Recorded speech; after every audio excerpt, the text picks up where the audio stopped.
todos. Hoje a gente tem o prazer de ter dois especialistas, né, no agronegócio e meio ambiente, que é o professor Marcos Janck, do INSPER, né? Ele tem uma trajetória realmente impecável dentro dessa área.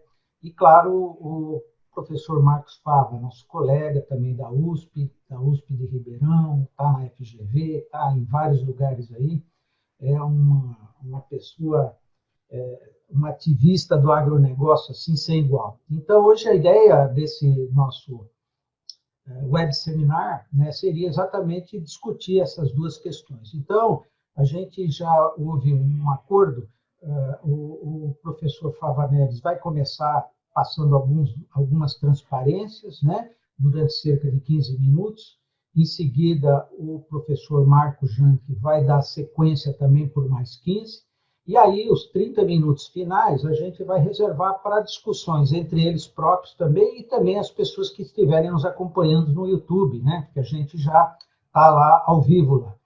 Então, a ideia é, então, esse web seminar ele vai ter a duração de 60 minutos e que vai estar sendo gravado naturalmente. Depois eu vou fazer uma edição especial desse web seminar e disponibilizar para todos que não puderam hoje ter a oportunidade de assistir ao vivo. Então, agradecendo então a presença de todos que estão nos acompanhando no YouTube e também, naturalmente, ao professor Fava Neves e Marcos Janck, eu passo a palavra diretamente para o professor Fava Neves dar início à apresentação. Por favor. Bom, boa tarde, professor Hélio, boa tarde, professor Marcos Janck. É um privilégio estar aqui conversando com vocês e compartilhar um pouco dessa... Na verdade, irmãos siameses que tem que ser daqui para frente, que é o agronegócio e o meio ambiente. Então, só para que a gente não perca tempo, eu tenho alguns slides que eu preparei, que eu queria compartilhar aqui com vocês, e na sequência, o professor Marcos Janck conclui aí o raciocínio nosso de agricultura e sustentabilidade. Então, vamos lá, aqui, acho que vocês estão vendo, né, professor? Só falta eu projetar aqui na... Isso. Tela cheia, né? Isso. O Zoom está me atrapalhando aqui. Acho que agora eu consegui. Beleza. Bom, então, eu, como o professor Hélio falou, sou professor na Universidade de São Paulo desde 95, lá em Ribeirão Preto, curso de Administração de Empresas, e a partir de 2018 também na FGV, no curso de Administração, e relações com essas universidades aí, a Universidade de Purdue, onde eu tive a chance de ficar em 2013, sou professor visitante deles, Universidade de Buenos Aires, e agora, mais recentemente, na Universidade de Pretória, na África do Sul. Primeiros 30 segundos, para que vocês possam acompanhar o trabalho da nossa equipe, foi criada em 2018 essa plataforma aí, Doutor Agro, com uma alusão que o agro é o doutor do Brasil, e ali vocês encontram diversos livros, agora, recentemente, o livro do professor Marcos Janck, ele coordenou Brasil-China, já subimos lá também. Fiquem à vontade de usar os materiais que são colocados. E também eu compartilho uma análise mensal da agricultura brasileira, colocando 5 principais pontos que nós temos que observar para o mês seguinte. Então, estou dizendo isso para que vocês possam... Quer mais conhecimento aí na área de agronegócios, uma das plataformas é essa, com a missão de criar oportunidades às pessoas. E também tem um canal no YouTube que tem 2 ou 3 vídeos sendo adicionados por semana, pode também auxiliá-los aí tanto com material didático, casos de empresas e outros, né? E essa plataforma cresceu bastante agora com a pandemia, porque o volume de vídeos gerados aumenta bastante pelas participações todas aí nas lives. Então, temas como o que é agro, o debate agro e meio ambiente, temas de pesquisa no agro, fiquem à vontade para usar esse canal. Eu queria comentar, antes de falar do tema de sustentabilidade, como esse setor ele teve um ganho tecnológico e teve um desempenho absolutamente fantástico desde dos anos 70. Aí vocês têm o crescimento da produção brasileira, o crescimento da área, então a produção é esse aqui, o verdinho claro, a área é esse aqui, a barrinha verde escuro, e aí vocês têm a área de segunda safra também sendo colocada aqui, né, que é a chance dada a um país tropical como o Brasil de ter uma safra depois da outra, coisa que os americanos, os europeus não conseguem. O Brasil tem áreas que conseguem ter 2 safras no mesmo ciclo, e tem áreas do nosso país que, inclusive, conseguem ter 5 safras a cada 2 anos. Então, essa é uma vantagem da agricultura brasileira. Por outro lado, você passa a entender por que ela demanda mais defensivos, né? Em virtude de não ter o clima frio controlando pragas e doenças, como é o inverno americano, e do uso das áreas ser feito mais de uma vez. Então, aqui vocês observam o quanto de áreas foram poupadas no Brasil devido ao crescimento da produtividade. Se nós tivéssemos agora em 2020 com a produtividade de 1970 ou de 1990, imaginem o tanto a mais de áreas que não seriam necessárias para fazer essa produção. Então, é um prêmio Nobel, efetivamente, o ganho que a agricultura brasileira teve em termos de produtividade. Outro prêmio Nobel que merece esse setor é a forte internacionalização, tanto das empresas brasileiras como da produção brasileira. Então, vocês estão vendo aqui um quadro que mostra as exportações do agro nos últimos 20 anos, e vejam aqui que o Brasil conseguiu, nesse período, diversificar e ser competitivo em diversas cadeias produtivas, desde a soja até açúcar e etanol, café, fibras e produtos têxteis, papel e celulose, que está aqui, produtos florestais, couros. Então, observem vocês que em todos eles o Brasil teve um grande ganho, mas está claro que a soja é o principal, né, onde a nossa exportação foi de 4 bilhões em 99 para quase 33 bilhões em 2019, e nesse ano provavelmente chegando aí a 35, 36 bilhões, talvez até mais. Então, um grande crescimento. E outra coisa interessante que vocês observam, agora convido para pular para o quadro da direita, é como que a China e os países emergentes representaram uma verdadeira revolução nas exportações do Brasil. Então, a China pula de 300 milhões de dólares dos produtos do agro, dos alimentos brasileiros, para mais de 30 bilhões. E vocês têm aqui uma outra China, que os países que são os países emergentes, né, como Turquia, Emirados Árabes, Tailândia, Egito, Arábia Saudita. Observem que todos eles compravam do Brasil valores muito pequenos e passaram a comprar 1,5 bilhão, 2 bilhões. Só uma curiosidade, nesse ano, Bangladesh, que provavelmente quem está nos ouvindo aqui, e se eu perguntasse se é importante para o Brasil, ia dizer que não, Bangladesh, nesse ano, nos 6 primeiros meses, aumentou as compras do agronegócio brasileiro em relação aos 6 meses primeiros do ano passado, em 1 bilhão e 500 milhões de reais.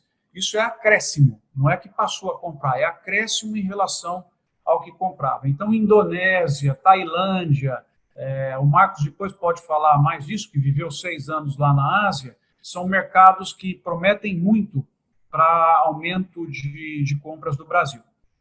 Então, só para fechar essa parte aí das exportações, é o setor da nossa economia que conseguiu a maior relevância internacional.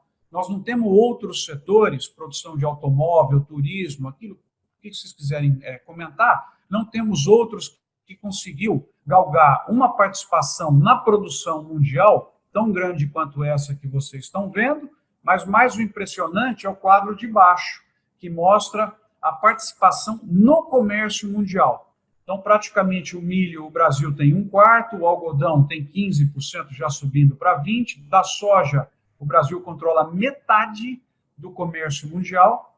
Do suco de laranja, que é um caso de êxito nosso já bem mais antigo, né? Nós estamos com praticamente 80%. Café, 1/3. Né? O açúcar, esse ano que está, por causa do isolamento, as usinas fizeram mais açúcar e coincidiu de ter espaço no mercado internacional. Nós vamos chegar talvez próximos a 50%. A carne bovina, 1 de cada 4, 1/4. O frango, 1/3. E o suíno 10%. Então, vejam vocês como o Brasil conseguiu ocupar um espaço relevante no mercado mundial, e a gente é até brindado com uma imagem como essa, onde você vê o fluxo dos navios transportando grãos no dia 3 de julho de 2020, saindo aqui da América do Sul, indo em direção a toda a Ásia, não é só a China, e indo também para essa região que é importante para o Brasil, a Europa e também o Oriente Médio e o Norte da África. Então, essa é a performance, de uma maneira muito rápida, da agricultura brasileira, que permitiu diversas manchetes, né, em importantes jornais do mundo, ressaltando, né, fazendeiros americanos que antes abasteciam o mundo foram passados por novas potências, né? O setor agrícola é o motor da economia brasileira, mesmo a França, né? Esse aqui eu tive o privilégio de poder comentar, e a agricultura, o brilho do Brasil. Então, esse é o nosso passado, que permitiu uma conquista de mercado muito importante. Para o futuro, continua extremamente promissor, eu não vou ficar mais do que 30 segundos nisso, porque o Marcos vai comentar, mas a área que o Brasil usa hoje é ao redor de 65,9, né, milhões de hectares. Nós vamos para uma, de grãos, né, nós vamos para uma área entre 76 a 90 milhões de hectares com grãos, o que, se tiver todo esse crescimento, a área de grãos vai ocupar 10% só da área do Brasil. Então, isso aí somado à cana, somado à pecuária, o Brasil não precisa, toda a área de pastos, o Brasil não precisa de mais do que 1/3 da sua área para ser esse grande produtor de comida aí para o mundo. Então, a proposta que eu tenho é a proposta de que não há outro espaço aberto para a sociedade brasileira que não o de ser fornecedor mundial sustentável de alimentos, bioenergia e outros agroprodutos. Esse é o espaço que está aberto porque nós temos uma série de fatores que o Marcos vai comentar acontecendo no mundo asiático, no mundo africano e que demanda a produção do Brasil, que no momento é quem tem os recursos mais organizados para fazer isso acontecer. Qual seria a estratégia, então, para conquistar cada vez mais esse espaço de fornecedor mundial sustentável, né, de alimentos, bioenergia e, vocês podem estar confusos aqui, o que seria agroprodutos? Papel e celulose, fumo, couro, né, madeiras e outros produtos que vêm do agro e que são exportados pelo Brasil. Eu não tenho tempo de explicar todo o quadro, mas são estratégias tradicionais, vale para empresas também.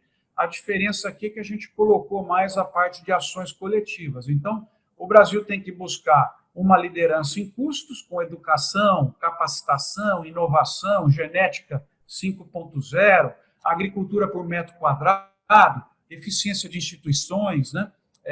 Logística, toda essa parte que vocês estão todos os dias vendo acontecer, vendo críticas e vendo problemas também aí na imprensa, né? Então, a parte de custos. A parte de diferenciação, que eu diria que aqui a Avenida do Brasil é maior do que a Avenida em custos, onde nós temos já uma competitividade bastante grande.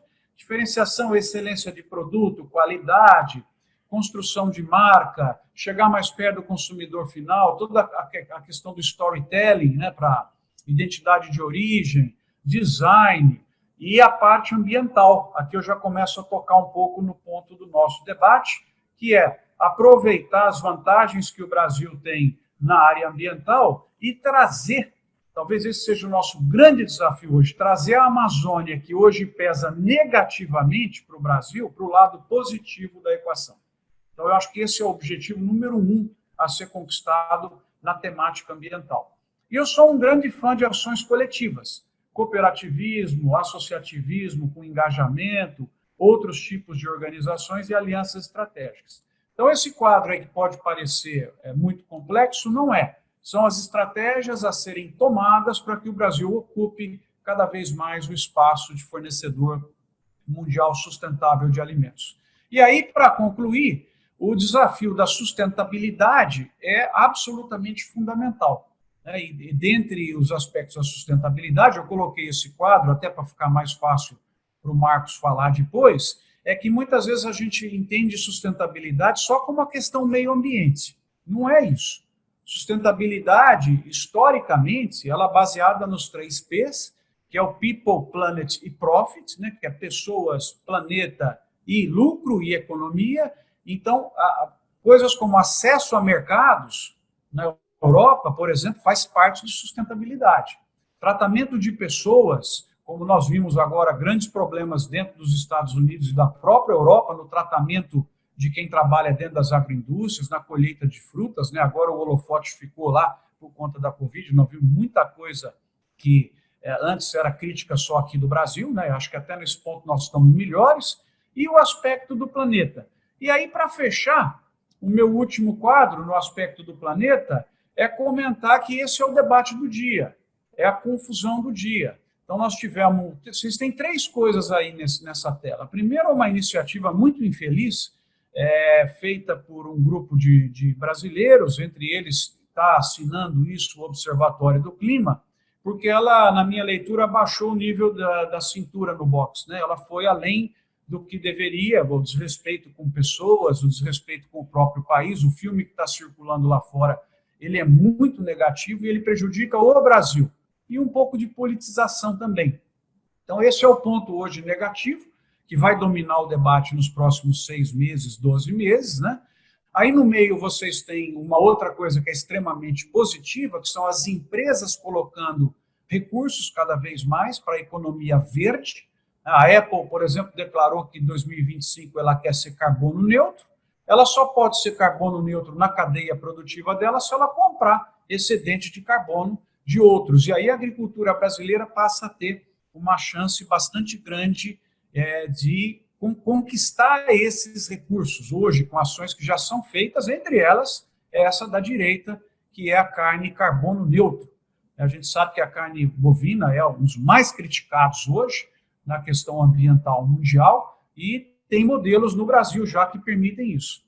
Última tela para fechar, apesar da imagem internacional hoje que está carregada do Brasil, principalmente por conta da dificuldade de controlar o desmatamento ilegal na Amazônia e a questão das queimadas, tudo isso aí traz um grande engajamento internacional. O Brasil ele tem um legado importante na área ambiental, e aqui eu fico só mais 30 segundos, porque tem lá um filminho, se vocês quiserem ver depois, explicando e dando números para cada um desses itens, mas o Brasil, na área ambiental, ele tem a matriz de energia renovável mais limpa do mundo, pelo menos entre os grandes países. Pode ter uma ilha que a gente não sabe, algum país pequeno. O Brasil tem 45%, 47% agora de energias renováveis na sua matriz de energia, enquanto que na OECD é 10%, a média do mundo é 15%, quer dizer, esse é um ponto de vantagem do Brasil.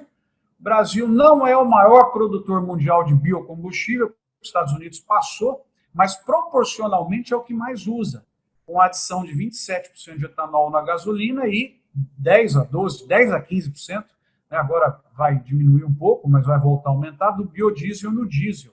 Então, isso aqui também é um ponto muito forte. Per capita, o Brasil é um dos países com indicadores mais interessantes de emissão de gases de efeito estufa, mais uma vez, por pessoa. Nós somos muito bons quando você compara com outros. O Brasil, pulando para o penúltimo dedo da mãozinha, ele tem 66% do seu território coberto com a vegetação original, enquanto que outros países produtores de alimentos, nossos concorrentes, os índices são muito menores, né?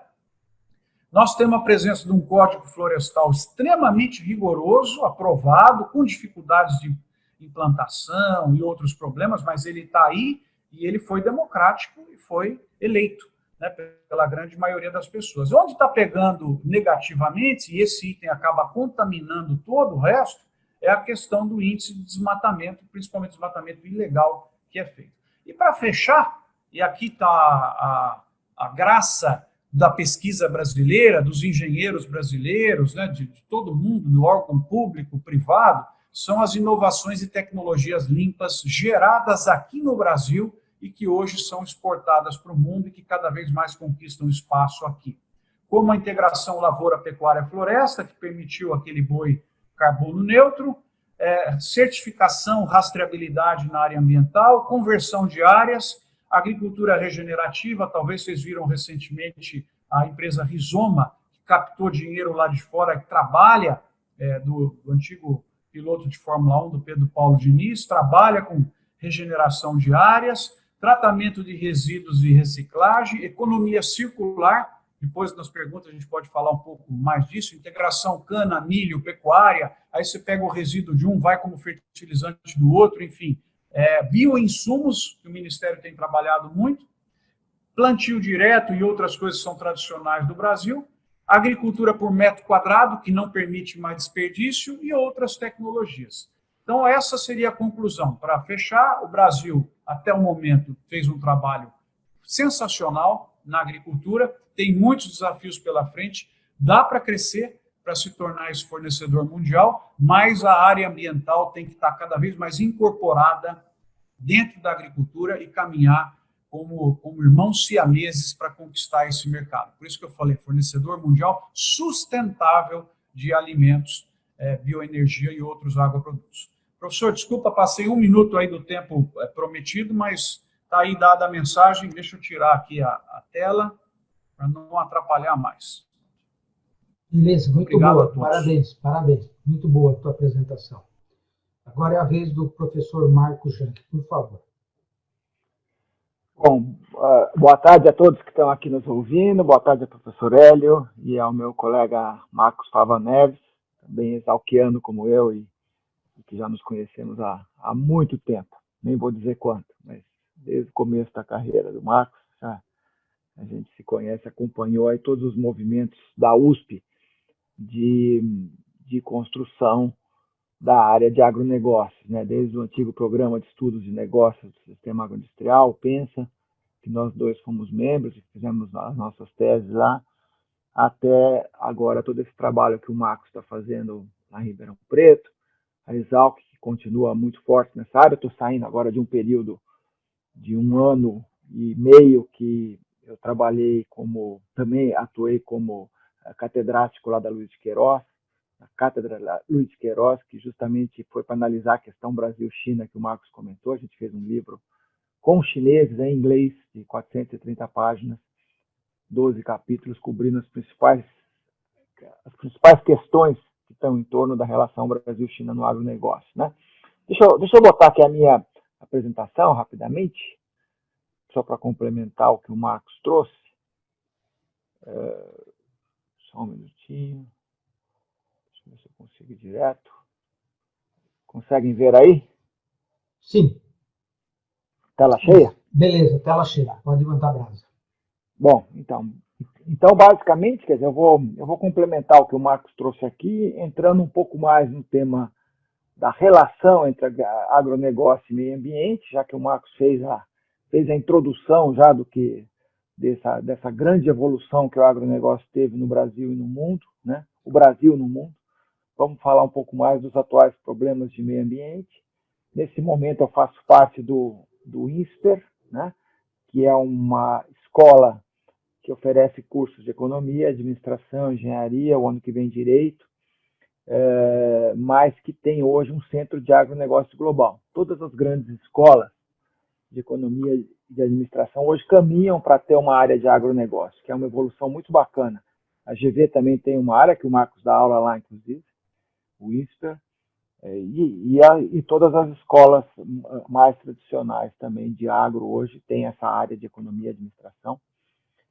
Eu tive agora, de fato, 4 anos na Ásia, representando entidades exportadoras do agronegócio brasileiro, trabalhando com 12 países da Ásia. Antes disso, eu estive na União da Indústria da Cana-de-Açúcar, fui o presidente do ICONE, que é o Instituto de Comércio e Negociações Internacionais, que é um tema que eu me dedico a vida toda, e durante 18 anos professor da USP, na Exalc, na FEA, em São Paulo, e no Instituto de Relações Internacionais. O Marcos já passou um pouco sobre a evolução do agro brasileiro. O agro brasileiro, eu acho que a evolução, o principal é a transformação de recursos naturais, que o Brasil tem em grande abundância, se comparado com outras regiões do mundo, em produção eficiente, né, e sustentável, né? A gente vai falar um pouco mais sobre a sustentabilidade, que é uma coisa um pouco mais complexa, mas o Brasil conseguiu, através da tropicalização da agricultura, que foi esse movimento que o Marcos, ao final, falou sobre as tecnologias que permitiram que o Brasil dominasse a região tropical brasileira, né? o Brasil conseguiu ganhos de produtividade maiores do que o resto do mundo nas últimas 3 décadas, né? Por exemplo, o nosso ganho de produtividade total, que é de 3,5% ao ano, o dos Estados Unidos é 1,7% nesse mesmo período. Então, é o dobro do crescimento da produtividade total, terra, trabalho e capital dos Estados Unidos. Mais a bioenergia, mais uma série de outras tecnologias, mas também a migração de gente, né? Essa mobilidade social incrível que fez com que agricultores, pequenos produtores do Sul, né, que trabalhavam lá no colonato antigo, que tinham vindo lá da Europa sem muito recurso, conseguissem migrar para o Centro-Oeste e virar grandes produtores naquela região. Ou mesmo todo esse processo que aconteceu com a cana-de-açúcar em São Paulo, quando pessoas que vieram colher café se tornaram os grandes usineiros de hoje. Então, essa migração de gente e tecnologia fez do Brasil hoje o terceiro maior exportador do mundo, exportando para 200 países, e esse é o setor mais internacionalizado. Nesse quadro aqui, vocês têm os grandes biomas brasileiros, né? E no mapa mais à esquerda, eu só vou colocar para vocês como é que foi a evolução da agricultura aqui no Brasil. Quer dizer, até os anos 60, o Brasil ocupava uma área essencialmente litorânea, né? A agricultura estava restrita às regiões próximas ao litoral, aonde chegou a cana-de-açúcar, aonde houve o ciclo do café, né? Aonde houve a chegada lá do colonato europeu, né? Mas a gente não tinha tecnologia para conseguir entrar, principalmente lá no Cerrado brasileiro, que é a área em amarelo no mapa à direita, né? A partir dos anos 70, e não foi só a Embrapa, foram as universidades também. Aliás, bem antes da Embrapa, tinham universidades agrícolas, como a Exalc, Viçosa, tinha o Instituto Agronômico de Campinas, e uma série de outros centros tecnológicos permitiram que a gente dominasse as tecnologias que permitiram que os produtores fossem para essas novas regiões, né? Inicialmente no sul do Centro-Oeste, né? Mais Goiás, Mato Grosso do Sul, depois mais à frente os produtores foram para o Mato Grosso e agora no último ciclo foram para o chamado Matopiba, Maranhão, Tocantins, Piauí e Bahia, oeste da Bahia, né? Então, a agricultura ela sai nos anos 60 de ser essencialmente costeira e entra no centro do país, né? E, obviamente, que aí vem toda essa questão do meio ambiente, né? Eu já vou falar um pouco mais sobre isso. Isso aqui é só para mostrar o que era a soja em 1974, era essencialmente um produto do sul do país, do sudeste, sul e sudeste, e a soja hoje é um produto do centro-oeste e do centro-norte, né? Dessas regiões novas, lá dos cerrados do Nordeste brasileiro, essencialmente Piauí, Maranhão, etc., né? Aqui o forte crescimento do milho, o trigo também foi se tropicalizando, ainda que o Brasil é importador, né? Mas o curioso é que a maior parte do milho hoje é produzido em área de soja, né?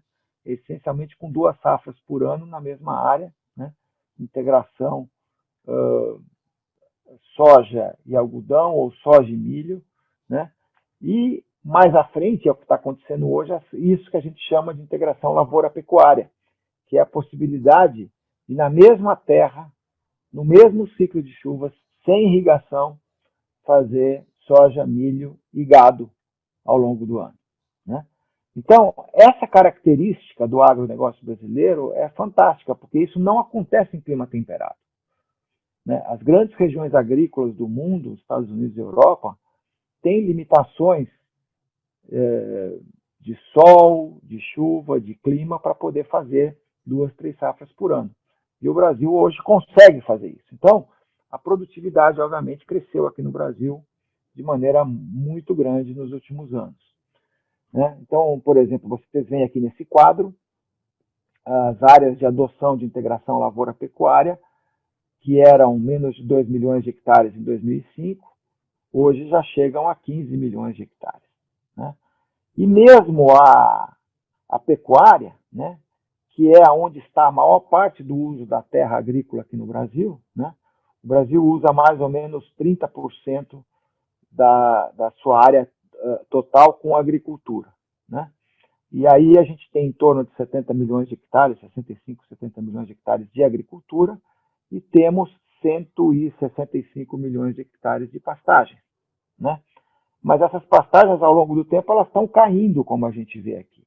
Elas caíram em torno de 30 milhões de hectares. E por que elas caíram? Porque uma parte delas virou áreas agrícolas, conforme a gente já falou, né? Dentro desse processo de integração lavoura-pecuária, onde cada vez mais o agricultor é também um pecuarista com ganho de produtividade, porque na hora que se aduba o pasto, que se melhora o pasto para fazer agricultura e que se rotaciona, obviamente esse pasto aumenta também a capacidade de produção de carne por hectare. Então, a gente vê esse processo fantástico que acontece, não só da agricultura poder se integrar, tipo soja, milho, soja, algodão, ou mesmo a cana-de-açúcar, ou a celulose e outros produtos, mas também a agricultura se integrando com a pecuária e tornando a pecuária mais eficiente ao longo do tempo, né? Então, obviamente, que aí você pergunta, mas por que há desmatamento no Brasil, né? Quer dizer, se a agricultura está se tornando cada vez mais eficiente, por que há desmatamento, né? E a principal razão que explica esse processo é o descontrole, né? Hoje, 95% do desmatamento que acontece aqui no Brasil tem origem ilegal, né? Portanto, ele não se dá dentro das regras da lei, né? Ele se dá como uma atividade basicamente de ocupação de terra, né? O Brasil hoje tem 60 e tantos por cento da sua terra hoje conservada em parques, em terras indígenas, em reservas legais, dentro de propriedade rural e tudo mais, mas nós ainda temos terras devolutas, cerca de 50 milhões de hectares de terras que não têm dono, que não são nem do setor privado e que não são nem terras demarcadas. E essas terras têm sido um convite para invasões ilegais, aonde se tira a madeira, aonde se faz mineração, aonde se tenta garantir a posse, né? A posse ainda acontece em boa parte do território nacional, né? E, obviamente, que essa posse leva a esse processo onde, se não houver controle do governo, o desmatamento cresce, né? Então, a gente vê que o desmatamento caiu bastante nos anos 2000, quando houve bastante controle, e agora ele volta a subir, e principalmente no ano passado e esse ano, o assunto ganhou uma dimensão que não é mais apenas uma dimensão de agricultores e de ONGs ambientais, mas passou a ser também uma dimensão importante para governos, para organizações internacionais, para consumidores, para varejistas, para bancos, né? Para os próprios agentes das cadeias produtivas, como o Marcos colocou nos seus últimos slides, quando ele mostra que o Marfrig, por exemplo, acaba de lançar aí um compromisso de ser uma empresa de desmatamento zero, né? A Cargill fez o mesmo, né? É possível agora, hoje mesmo tem uma notícia que a SLC, que é uma grande operadora de terras no Brasil, a partir desse ano também não vai mais entrar em terras com desmatamentos, né? Então, o que está acontecendo? E esse aqui é o meu último slide, né? Quer dizer, o que está acontecendo hoje é que a gente está tendo uma situação em que duas áreas que o Brasil tem grande visibilidade global, né? Que são agricultura e meio ambiente, tem sido também uma área onde existe toda uma questão que precisa ser trabalhada, que envolve desde o comércio de commodities, a capitalização de empresas, a reputação das empresas, que é a existência do Brasil como um país com grande nível de desmatamento, né? Conforme a gente tinha dito antes, né? O desmatamento aqui no Brasil ele cresce, né? Nesses últimos anos pelo descontrole, principalmente do desmatamento ilegal, e isso afeta a reputação das nossas empresas, né? Então, a gente tem hoje, por exemplo, grandes empresas que estão caminhando para construir cadeias livres de desmatamento, porque o seu consumidor quer uma garantia que a commodity que está sendo vendida não tem desmatamento no seu ciclo produtivo, né? Isso é relativamente fácil para a soja, isso é extremamente difícil para boi, né? Porque a soja é produzida numa área e você consegue fazer esse monitoramento. Agora, o gado não, o gado anda, né? Muitas vezes a cria é feita lá no local, a recria em outro, a engorda em outro. Então, é muito mais complicado de você conseguir rastrear de onde que o boi saiu. Se ele, em algum momento do seu ciclo, o bezerro, por exemplo, teve em alguma terra com desmatamento ilegal. Então, as grandes empresas, os grandes frigoríficos vão construir cadeias livres de desmatamento, né? Até porque a capitalização dessas empresas hoje depende desse fator, e a própria reputação das empresas depende disso, né? E o que eu posso dizer é que a gente tem que ter um esforço, que não é só um esforço das empresas, mas é um esforço de toda a sociedade brasileira em relação à questão de agricultura e de meio ambiente. Por exemplo, tem temas de política pública que têm que ser resolvidos, que já tem 3, 4 décadas de insegurança jurídica. Por exemplo, principalmente na região norte e nordeste, ainda há grandes problemas de regularização fundiária, né? Tem gente que foi convidada pelo Estado para ir para a Transamazônica nos anos 70 e até hoje não recebeu o título de propriedade da terra, né? Eu diria que 50% das terras brasileiras, foi uma estimativa feita lá por um colega nosso, não tem titulação, né? Então esse é um problema. Se não tem título, não tem dono. Se não tem dono, se não tem CPF, CNPJ, significa que o que está existindo é a ilegalidade, o que está sobrevivendo é a ilegalidade, porque não dá para punir se a terra não tem dono. Então a regularização fundiária é absolutamente necessária nesse processo. O combate ao desmatamento ilegal, que levou à criação agora do Conselho da Amazônia, a implementação do Código Florestal, que já tem 8 anos, que é uma lei muito moderna, muito rígida, mas que ainda não foi implementada na sua plenitude, a recuperação de áreas degradadas, o zoneamento ecológico econômico.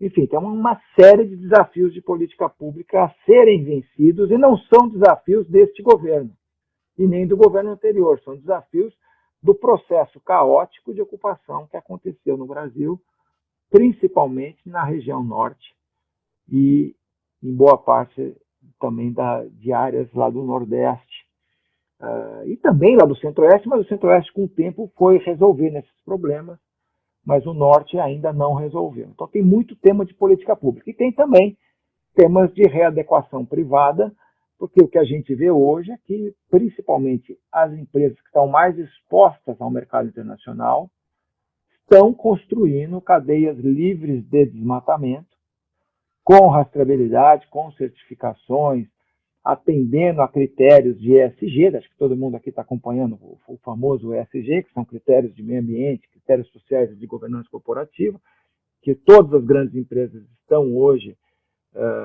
mensurando, desenvolvendo metas, etc. Então, você tem um lado do agronegócio que caminha para uma readequação forte a esse novo universo de pressão que está existindo e que se tornou ainda mais forte depois lá do Covid. E tem um outro lado do agronegócio que, infelizmente, sobrevive na ilegalidade. E eu acho que o símbolo dele é essa grande quantidade de terras devolutas que o Brasil tem, 50 milhões de hectares, sendo que 25 estão já hoje ocupados e ainda sem ter regularização fundiária, né? Então, eu acho que a gente tem que trabalhar esses temas desses diferentes Brasis que a gente tem, né? E a questão agro e meio ambiente é exatamente isso, quer dizer, é o desafio, principalmente na região norte e também na região lá do Nordeste e algumas partes lá do Mato Grosso, de regularização fundiária, de implantação do Código Florestal, de comando e controle sobre o desmatamento ilegal, etc. Então é basicamente isso, professor. Agradeço aí a vocês. Deixa eu tirar aqui a apresentação. Beleza, muito bom também. Queria também, antes de passar para as perguntas, agradecer a participação do Evaristo Neves, do Oscar Hipólito, Aurílio Caiado, Roberto Arruda Souza Lima, o Rô Fava Della Libera, são amigos de vocês aí, que estão do IVEPESP, e de vocês que estão nos prestigiando também. Queria, então, a partir de agora, quer dizer, o seguinte, quer dizer, essa questão, recentemente, Jean, que você fez um artigo, acho que foi na Folha, né, falando exatamente sobre essas questões, em particular do meio ambiente e tal. Você colocou o grande desafio está na região norte, né, devido a esses problemas de regularização e tal. Essa é uma tarefa que é dos estados ou é do governo federal, eventualmente, a solução dessas dificuldades? A quem compete isso aí? Olha, eu acho que essa pergunta é ótima, viu, professor? Porque, na realidade, é todo mundo, sabe? Porque eu acho que esse problema não é de hoje, é um problema antigo, né? Então, por exemplo, toda a questão de regularização fundiária depende lá dos cartórios, da definição da propriedade da terra, em muitos casos tem sobreposição de posses, né?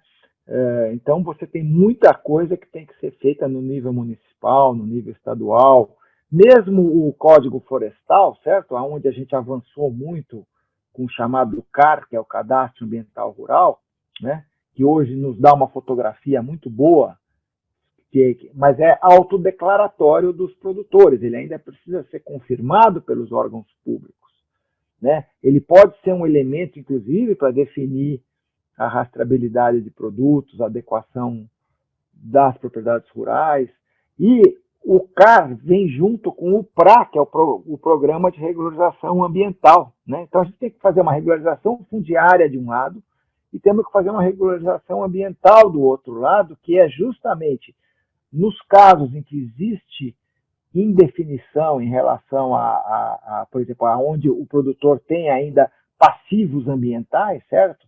O PRA, os programas de regularização ambiental que vão ser conduzidos pelos estados, vão permitir esta regularização, que até hoje ela não foi feita, né?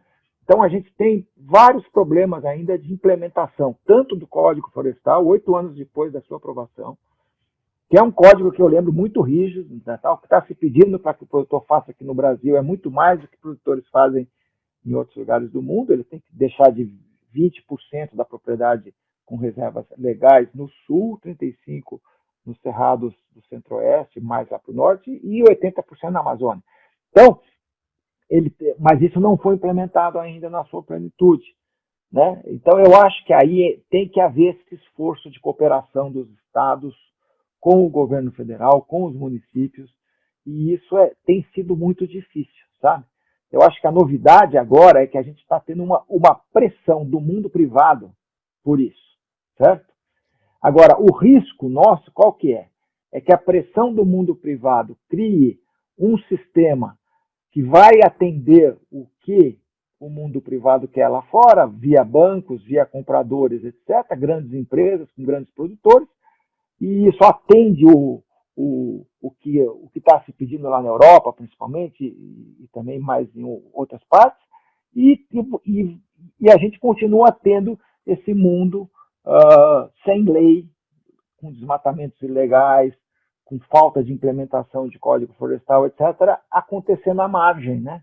São 2 sistemas que podem estar acontecendo em paralelo, 2 tipos de agronegócio, um que vai além da lei, inclusive, e outro que está abaixo da lei, né? Então, a gente precisa realmente encontrar uma solução para isso, né? E a sociedade está sendo pressionada por isso, né? Esse tema não é mais um tema exclusivo da agricultura, passou a ser um tema importante do país. E o país tem que encontrar uma solução de organização para isso. Tá certo, professor Marcos? Complementa aí, por favor. Vai lá, Marcos. Concordo absolutamente. E é assim, o que reverbera isso fora do Brasil, nós que acompanhamos, né, o Marcos também, a gente recebe as notícias em diversos grupos, eu vou baixando, fazendo uma coleção. Esse tema, quando ele vai principalmente para a Europa, o problema multiplica por 15 lá fora, e aí o dano que é feito à nossa imagem é extremamente grande. Então, eu diria que o nosso objetivo principal agora, como Brasil, para aproveitar essa chance toda que o agro tem pela frente, é atacar os pontos que o Marcos levantou muito bem no último quadro dele, resumo do que seria a agenda pública e a agenda do setor privado. E ela é uma agenda, professor Hélio, conjunta, é municipal, estadual e federal. que você precisa ir ver quem está fazendo o quê, onde está tendo duplicidade, onde não está sendo atendido, e usar toda a tecnologia, né, que você tem de imageamento e drones e uma série de outras coisas que nós já estamos vendo ser usado, né, para que você possa fazer o combate. Mas é o principal problema hoje do Brasil, e é uma pena, porque a Amazônia, o mundo gosta, não tem ninguém no planeta que não saiba o que é a Amazônia, né? Igual Pelé, a Amazônia, e ela, em vez de ajudar, ela entra negativamente na nossa equação internacional. Então, eu acho que é uma questão de corrigir. E aí eu vejo o seguinte, complementando o que o Marcos falou, para outros países atingirem os indicadores ambientais que nós temos, eu acho que nós não vamos ver em vida a dificuldade que eles terão, investimentos necessários para ter a matriz de energia renovável que nós temos, biocombustível, tudo aquilo que eu falei, preservação do território. Então, se a gente conseguir, em um ano, reverter a Amazônia e jogar ela como impulsionadora das nossas exportações, da imagem Brasil, seria um ganho fabuloso, né?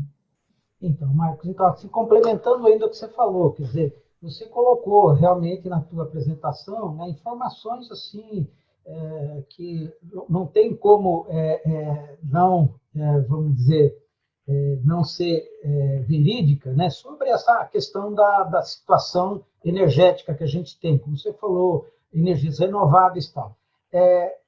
Por que isso tudo não pesa lá fora? Qual a razão desses fatores tão positivos eles não pesarem para a nosso favor, sendo que temos tantos pontos positivos? Essa é uma constatação, e a minha briga ao fazer essa mãozinha e publicar material em inglês é pedir o seguinte: olha, nós temos um problema, já foi apontado aqui, esse problema nós temos que resolver, agora vocês têm muitos outros problemas também, fica de olho, porque se você for quantificar e via indicadores, que é o ESG, né, colocar indicador para tudo quanto é coisa, e não apenas para desmatamento ilegal, que é hoje onde está o foco, a coisa vai dar um cavalo de pau e vai cair no seu colo. Então, é importante não desrespeitar o Brasil. Ajuda a resolver a questão que precisa ser resolvida, mas na questão ambiental, desculpa insistir, o Brasil é exemplo para os outros países do mundo. É exemplo. Só que nós temos um problema que reverbera vezes 15, e quando ele reverbera, os outros dedinhos da mão desaparecem, né? Porque você tem, inclusive, hoje, o que acontece? Como boa parte da mídia, ela não gosta, e tem todas as razões que eu entendo perfeitamente, estou aqui só fazendo um diagnóstico. A mídia, principalmente internacional e europeia, ela não gosta de governos de extrema-direita, ela não gosta. E aí, então, esse assunto ele ganha uma repercussão maior ainda, porque é uma chance de você, politicamente, atacar também o atual governo. Tanto assim, professor Hélio, que boa parte das matérias que saem lá fora, sempre sai o far right, eles dão um jeito de colocar o far right, que é o presidente. Então, o Brasil hoje tem o fato de ter eleito um presidente de extrema-direita e tínhamos que ter isso na nossa conta. A imprensa, a mídia não gosta disso. E isso também ajuda a aumentar o problema lá fora, porque se eu ia dar uma determinada atenção para essa matéria, eu coloco ela na capa. Por quê? Porque já vai aproveitar e dar uma atacada lá no far right, né? Então, esse é um outro ponto também, que se você olhar o espaço que ganha o aspecto negativo do Brasil, vis-à-vis, o espaço que ganha falar de um boi carbono zero, não sai linha nenhuma. Outro dia, eu comentava até num debate com o Marcos e outros grandes colegas nossos aí, numa associação que nós temos de gente que faz debates muito legais, a citricultura soltou um estudo, professor Hélio, que ela usa no Brasil 400 mil hectares só, a laranja, para ter todos os indicadores que eu falei para o senhor, né, de ser o líder mundial, né, de cada 10 copos de suco de laranja que o europeu toma, 9 vem do Brasil, ela usa 400 mil hectares só de área e traz 12 bilhões de reais por ano para o Brasil. Das propriedades citrícolas, tem 200 mil hectares, 180 mil para ser exato, que estão totalmente preservados. Então, para cada 2,5 hectares que ela usa, ela preserva 1. Nós levantamos isso, soltamos em maio. O senhor viu em algum lugar? Não. Agora, se é negativo, vai vezes 10. Então, E aí mistura todo o agro brasileiro, mesmo quem está muito longe da Amazônia, o café, a laranja, o fumo, né, a soja do Paraná, né, o gado do Rio Grande do Sul. Quer dizer, o Brasil tem condição de atender qualquer exigência mundial rastreável. E outro dia, só para concluir, a Inglaterra, a Europa fazem é onde está o foco, né, do barulho. E a Inglaterra, o Reino Unido, na verdade, está numa consulta pública para exigir que as cadeias das empresas, como o Marcos falou, construam a sua própria rastreabilidade para garantir que o produto que está indo para o Reino Unido é livre de área que pode ter sofrido desmatamento, né? Então, aí faz aquele barulho no Brasil, é aquela confusão. Aí o senhor vai ver, o Reino Unido compra do Brasil 0,3% da soja que nós vendemos, acho que 0,2% do milho e 0,3% da carne bovina. Então, um comprador de 0,3%, né, praticamente um pequeno frigorífico de Porto Feliz consegue abastecer o que eles compram, cria um barulho enorme. Então, esse tipo de coisa também nós temos que tomar cuidado para não escandalizar a questão ambiental e olhar a efetiva dimensão dela. Isso não significa, como o Marcos disse, que nós não devemos adaptar para aquilo que está sendo demandado, mas sem criar um grande escândalo, né? E sem tentar fazer essa exigência a exigência de todo o resto. Porque senão você levanta o custo de produção do Brasil e a gente perde competitividade em virtude das exigências de quem praticamente não está comprando nada, né? Professor, deixa eu só complementar, porque eu tenho uma visão um pouco mais crítica ao próprio Brasil nessa história, sabe?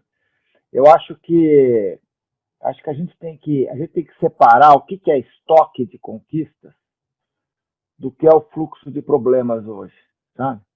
Eu acho que não tem dúvida que o estoque passado de conquistas, seja pelo lado da tecnologia, seja pelo lado da migração de pessoas, eu acho que foi realmente muito grande, né? E pela matriz energética, tudo isso que o Marcos falou. Agora, nós temos realmente um fluxo de problemas hoje, certo? Nós estamos aumentando o desmatamento. E o desmatamento que acontece aqui no Brasil, eu volto a dizer, 95% ilegal, é o maior do mundo, certo? O maior nível de desmatamento de país no mundo hoje é o do Brasil, certo? E isso tem a ver com esse descontrole que acontece numa parte do território brasileiro. E não é de hoje, certo? Não é de hoje. A gente teve melhoria, pior, etc. Mas a gente tem esse problema há 20, 30 anos. A ocupação aqui no Brasil foi muito caótica. Você compara com a ocupação lá dos Estados Unidos, que aconteceu há mais de um século, 2 séculos atrás, quando o pessoal ia lá para o meio oeste, tinha já os seus acres ali para instalar o seu carroção e fazer a agricultura. A gente não teve isso, né? As pessoas foram enviadas para essas novas regiões, depois se fez imensos assentamentos e um monte de ocupações, etc., que até hoje não foram regularizadas. Então, eu acho que se o Brasil não regularizar, não consertar esse lado, não há imagem que melhore, certo? E, infelizmente, a gente costuma falar para nós mesmos aqui dentro. A gente troca muita ideia sobre esse assunto em português e conversa muito pouco em inglês lá fora. Então, isso faz com que qualquer problema que você tenha aqui dentro rapidamente ganhe uma dimensão imensa lá fora e a gente não tem conseguido dialogar na mesma velocidade. Então, é só para dizer o seguinte, que eu realmente acho que o Brasil tem que atacar esses problemas graves que estão aí, que são a regularização fundiária, a implantação do Código Florestal, o comando e controle na Amazônia, toda a parte lá de zoneamentos, etc. Certo? A gente tem que atacar isso, porque se você não resolver isso não é tão representativo em termos econômicos do agronegócio. É uma parte pequena do que a gente exporta, é uma parte pequena das empresas. Eu diria que o maior problema está centrado na pecuária de corte e na soja, mais na pecuária ainda. Quer dizer, se a gente atacasse o problema na pecuária, que é onde está o cerne de toda essa questão, que é a primeira atividade que acontece pós-desmatamento costuma ser a pecuária, a cria de animais, inclusive para se garantir a posse, né? Se a gente não atacar isso, eu acho que a gente não ganha essa briga lá fora. Então, a gente teria que estar demonstrando de uma maneira não oficial, quer dizer, não é só feita pelo governo e lá fora, mas através de números, de dados, de pesquisa, aí entram as universidades, a gente tem que estar demonstrando o controle dos problemas que existem hoje e das percepções que existem hoje, certo? Porque só falar sobre o estoque do passado eu acho que não vai resolver. Agora, vamos dizer que a gente coloque vocês dois no comando da agricultura no Brasil, né? E vocês já colocaram o principal desafio, né? Então, eu senti do Favanedes a questão da comunicação, que a nossa comunicação, eu acho que no exterior, como você falou também, que a gente só fala em português, os nossos problemas, é uma questão importante. E a questão que você levantou aí dessa questão do desmatamento, né? Qual seria a proposta concreta de vocês dois para a solução desse problema? O diagnóstico está feito, né, na apresentação de vocês aí. Como resolver isso aí? Quer dizer, você já falou, precisa ter, é um problema que envolve município, estado e o governo federal também. Mas, concretamente, como que a gente poderia dar um primeiro passo em tentar resolver isso aí? Que medida teria que ser feita? Vocês poderiam sugerir algumas?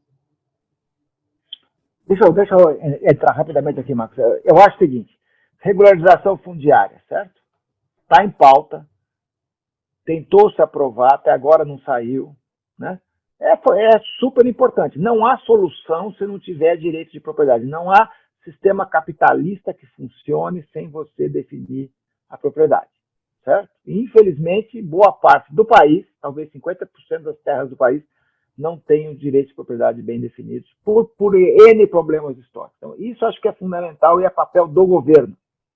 Certo? Do governo ou do Congresso? É do Congresso. Ambos, porque existe uma confusão aí que a gente teria que fazer mais umas 4 lives aí só para tratar desse tema aí, que não é trivial. O segundo, implantação do Código Florestal, certo? O Código Florestal levou 10 anos para ser assinado, teve centenas de audiências públicas e tal. Só que até hoje ele continua sendo contestado na justiça e até hoje ele não foi implementado pelos estados. Se não fizer isso, nem dá para fazer, sabe? Eu acho que tem um papel de governo aí que precisa ser exercido e que, infelizmente, não é de hoje, tá? Não dá para culpar esse governo, certo? É um problema que foi se acumulando de coisas que não foram resolvidas ou que foram judicializadas, que no Brasil acontece isso, né? Vai lá para a justiça e aí fica anos e anos e anos. E aí, pelo setor privado, eu não tenho dúvida que as empresas estão se mexendo. Esses casos que o Marcos trouxe aqui, hoje mesmo o caso lá da SLC, essa manhã, ou o caso lá do Marfrig, ou o caso dos outros grandes frigoríficos, ou lá da Cargill, ou lá do Mágica, todo mundo vai atender o seu cliente. Mas será que isso resolverá o problema macro entre agro e meio ambiente? Não sei, acho que não. Talvez você possa ter ali algumas empresas que atendem esse consumidor específico lá fora, que hoje é essencialmente a Europa, mas amanhã será a China. Eu não tenho dúvida que essa agenda vai também chegar na China, que é o nosso grande comprador. Agora, então você vai ter as empresas que atendem China, que vão ter as suas cadeias controladas, e do lado delas, empresas que estão trabalhando num sistema ilegal ou cheio de falhas, etc, etc. Então, a gente, infelizmente, eu acho que tem que ter um esforço de organização aqui, que não é o nosso forte no Brasil, né? A organização não é o nosso forte. Fala, Marcos. E aí, Marcos, só para concluir, eu estou completamente alinhado com o Marcos Bianchi nessa história. Eu acho que ele apontou bem qual é o problema. Tudo que eu disse aqui é extremamente fundamental, mas qual é o objetivo número 1? Nós temos que reduzir o desmatamento ilegal na região do bioma amazônico. Esse tem que ser resolvido. Só que esse não é o problema. Tem que investigar o que leva a isso. E aí alguns pontos já foram levantados. E melhorar também a nossa capacidade de comunicação e o nosso coletivismo. Eu acho que nesse momento as nossas associações setoriais, as associações coletivas, de industriais, de produtores, está faltando um pouco mais de alinhamento para atingir esses objetivos aí. Então, além desses pontos, o senhor colocaria a comunicação e a governança, a coordenação das cadeias. Eu acho que ela baixou um pouquinho, precisaria voltar a subir, diálogo de alto nível para enfrentar esses desafios todos colocados. A gente vem também nessa série aqui, a gente teve aí uma conversa com o Sérgio Rezende, depois aí com a Bernadette Gatti e outros colegas.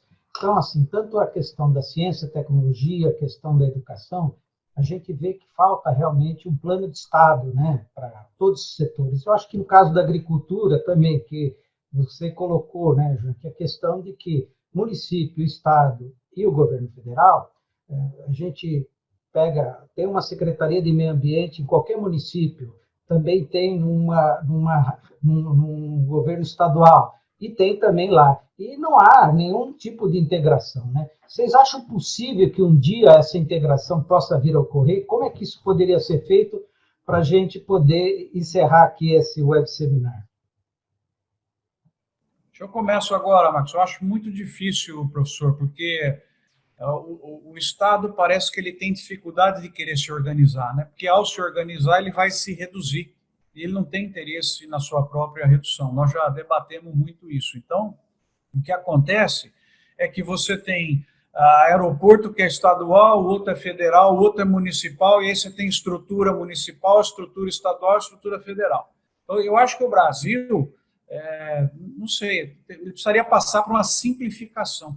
Então, por exemplo, a questão meio ambiente, ela é federal. Então, extingue o que é municipal, estadual, passa para uma coordenação federal. Questão de aeroporto é estadual, rodovia é tal. Nós estamos com muito... fica tudo triplo, né? Você tem estrutura em todo lugar, e aí você tem a estrutura que está debaixo de um governo que é oposição ao outro governo, estadual, municipal, federal, aí o diálogo não se estabelece. Então, eu acho que é difícil, eu não sei se eu acredito nisso não, porque não é interesse dele mesmo em fazer isso, mas o Estado precisaria de uma grande simplificação. E aí? Não, eu acho que é isso mesmo, eu acho que você tem temas transversais, né?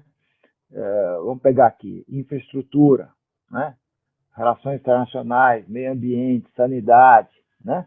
São temas transversais, né? Inclusive a Covid agora traz toda uma dimensão de saúde humana, saúde animal, produção agrícola, né? Problemas de contaminações, de epidemias e tal.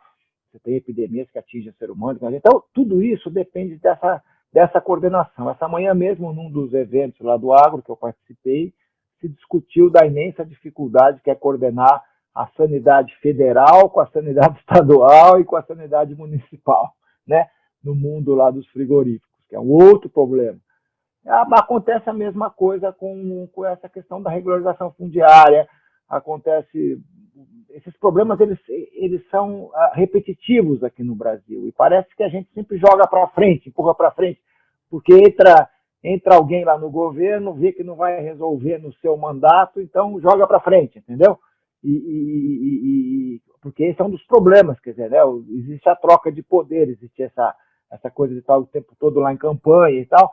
Então, infelizmente, esses grandes problemas não são resolvidos. Eu acho que no meio ambiente, no final, essa situação toda que está acontecendo hoje, que você está tendo uma pressão do setor privado, vai obrigar o agro a encontrar uma saída para isso. Porque se você olhar em termos econômicos, esse problema lá da Amazônia não é uma questão relevante para a expansão do agronegócio. Certo? É um problema histórico que tem que ser resolvido, mas o agronegócio, o grosso da produção brasileira, não está no bioma amazônico, né? Mas, infelizmente, a imagem está diretamente associada a isso lá fora, né? E a gente não tem conseguido fazer um diálogo maduro. E eu acho que falta também um maior envolvimento das universidades nisso, né? Nós estamos falando aqui de um órgão que está ligado com a pesquisa e tal, né? Eu sinto que a gente tem muita coisa produzida interessante, mas não tem suficiente debate em cima de números, de agendas, de soluções. Esse problema estadual, municipal, federal, é uma questão absolutamente central para resolver esse tema de agronegócio e meio ambiente. Não tem a menor dúvida disso. Mas a gente está patinando nisso há muitos anos e não acho que a gente vai resolver isso nesse governo. Eu acho que o setor privado vai andar mais rápido do que o setor público nesse momento, mas eu não sei se a gente resolve o problema sistêmico que existe, porque é um problema muito antigo e já muito judicializado também, né? E quando as coisas vão para a justiça, aí que o negócio não tem fim mesmo.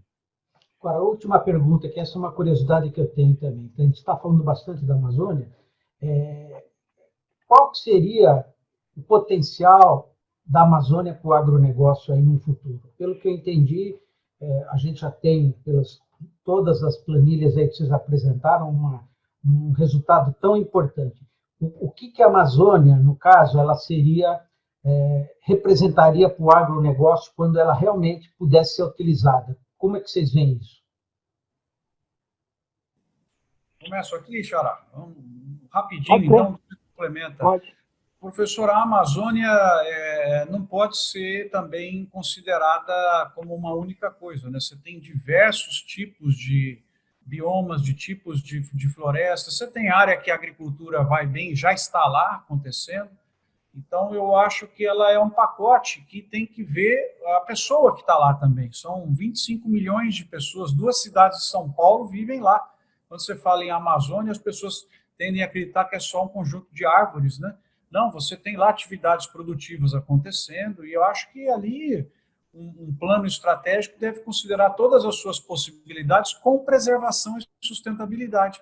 Desde fitoterápicos, né, essas coisas todas de essências que já são exploradas, produtos que já são feitos de castanhas e outros, né, açaí, a próprio etanol de milho que é feito em região hoje da Amazônia. Você pode fazer tudo e fazer isso de uma forma sustentável. É isso que tem que ser feito, buscar lá um equilíbrio, pensando também que lá tem seres humanos, que se você não der a eles condições, a destruição continua. Então, esse ponto é um ponto importante para a gente enfatizar aqui. Não é só uma mata.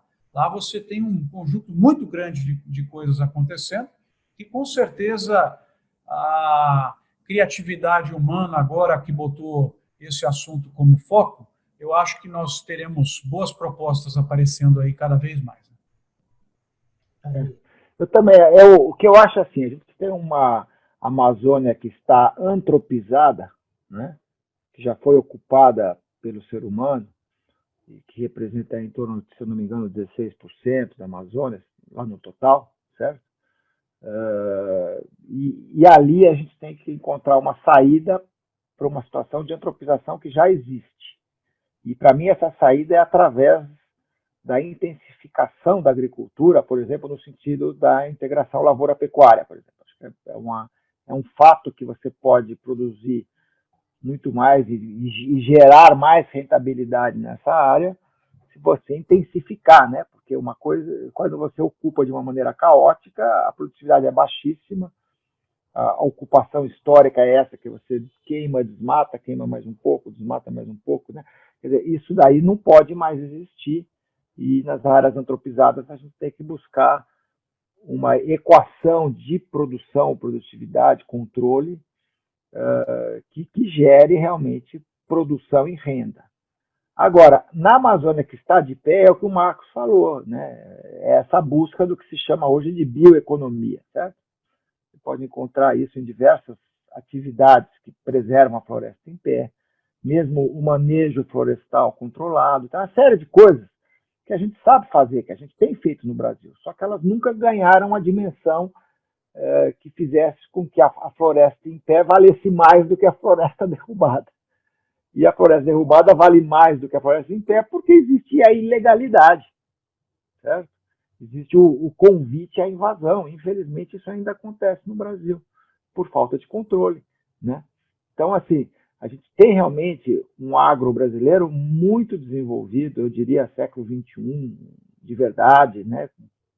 Eu que andei muito pela África, pela Ásia, eu não vi em área tropical nada parecido com o Brasil. Não tem. Aliás, o que eu vi muito na Ásia é a cópia do que nós estamos fazendo aqui. É a tentativa de fazer o que o Brasil fez em área tropical, certo? Em produtos como soja, como milho, como outros tantos, que o Brasil é referência. Agora, a gente tem um agro atrasado. E esse atraso vem em grande parte das condições institucionais muito fracas, que permitem a existência de uma agricultura clandestina, invasão, posse, essa coisa toda, que infelizmente caminhou para uma situação de descontrole, né?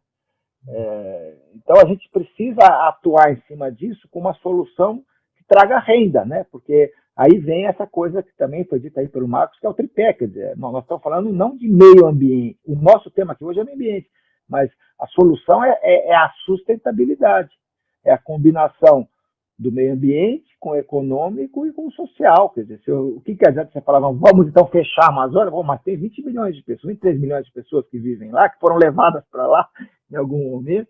Então, existe uma questão social, uma questão econômica que é tão relevante quanto a questão ambiental, né? Professor, só complementar bem rápido um ponto que o Marcos falou, que, assim, para deixar as pessoas tranquilas, né? Nós estamos aqui todo mundo querendo resolver, mas recentemente teve um estudo feito por pesquisadores brasileiros e outros americanos também, publicado na revista Science, que mostrou algo que o Marcos já falou aqui, eu queria reforçar. O problema perto do total é bem pequeno, é muito pequeno. Esse estudo mostrou que nós temos uma porcentagem muito pequenininha da nossa produção e da nossa exportação que está vindo da ilegalidade. Então, esse é um ponto importante aqui. É um problema, mas é um problema pequeno, mas não descarto que nós temos que resolvê-lo. Mas para a pessoa que está nos ouvindo aqui não achar que é 20%, 30% do que o Brasil produz que está vindo desse problema todo que a gente discutiu aqui. É uma fração, uma porcentagem mínima que vem de lá. Beleza.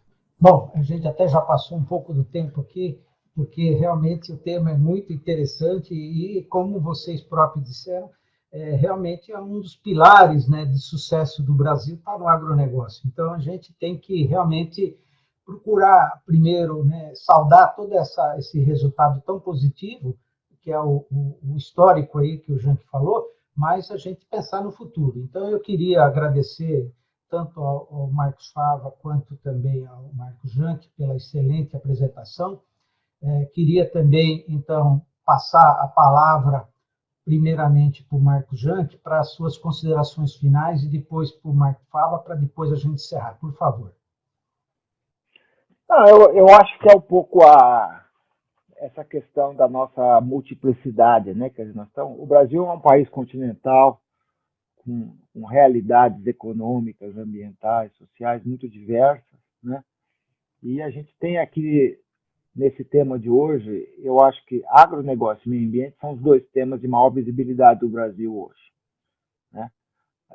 Meio ambiente é amplo, quer dizer, o mundo inteiro, em qualquer escola, de qualquer país do mundo, está se falando sobre a Amazônia hoje, sobre mudança do clima, sobre desmatamento. Esse é um tema global de verdade. O agronegócio é menos global, porque a gente não é tão visível assim, os nossos produtos não são tão visíveis, mas nós somos o terceiro maior exportador do mundo e atingimos 200 países e temos um papel na segurança alimentar global importantíssimo, inclusive nesse momento de pandemia. Agora, está faltando essas duas coisas caminharem juntas, né? Porque elas são, por natureza, a mesma coisa. Pela natureza, né? A mesma coisa, né?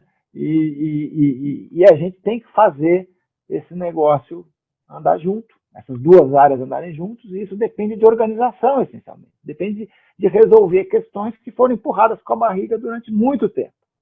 E que agora a gente não pode admitir que elas continuem sendo, né?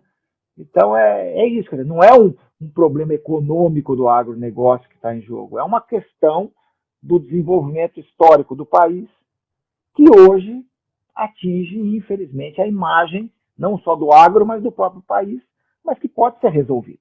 E pode ser resolvido com aquela agenda que a gente falou aqui hoje, que tem que ser tratada seriamente, não é trivial, não vai ser imediato, mas temos que dar esse espaço. Beleza. Fava. Agradecer, professor Hélio, o convite, né, também o convite para participar do IVPESP, que é uma honra, um privilégio estar aqui debatendo com o Marcos, que é um grande amigo, e a possibilidade que o senhor trouxe de trazer esses pontos aí para o debate. O Brasil caminha fortemente para ser esse fornecedor mundial sustentável de alimentos, né, bioenergia e agroprodutos, e hoje, se tivermos que eleger um ponto que merece a atenção maior, ele deixou de ser, por exemplo, protecionismo, ele deixou de ser a infraestrutura, lembra? A gente falava de logística e tal, essas coisas estão avançando bem. E se conseguirmos, mais uma vez, trazer essa história ambiental, principalmente a Amazônia, do lado negativo da equação para o lado positivo, vai ser difícil segurar o Brasil nesse posicionamento, e com isso nós vamos conseguir criar muitas oportunidades para as pessoas montarem empresas, gerarem postos de trabalho, criarem oportunidades para as pessoas. Eu acho que, para a sociedade brasileira, eu não vejo outra área que não a produção de alimentos para a inserção dela no mundo.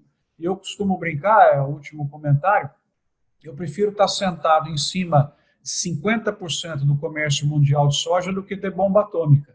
Eu acho que é mais importante o primeiro do que o segundo. Então, acho que é fonte de orgulho para o Brasil que o agro fez. Temos problema? Temos, vamos resolver e continuar avançando.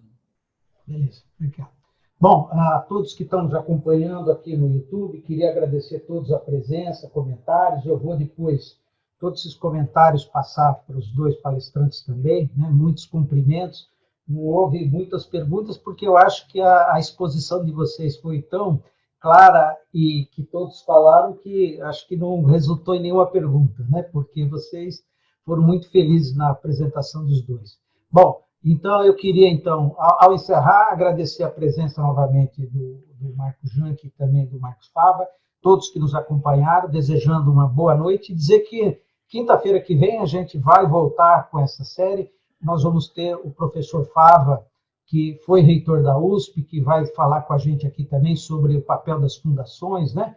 Que ele está dirigindo atualmente a fundação da Faculdade de Medicina da USP, e a gente vai ter um bate-papo sobre isso aí também. Então, eu aguardo vocês na quinta-feira, às 17 horas, desejando uma boa noite a todos e até a próxima. Obrigado aí a todos. Obrigado. Obrigado. Tchau, tchau. Obrigado, gente. Boa noite. Valeu. Obrigado.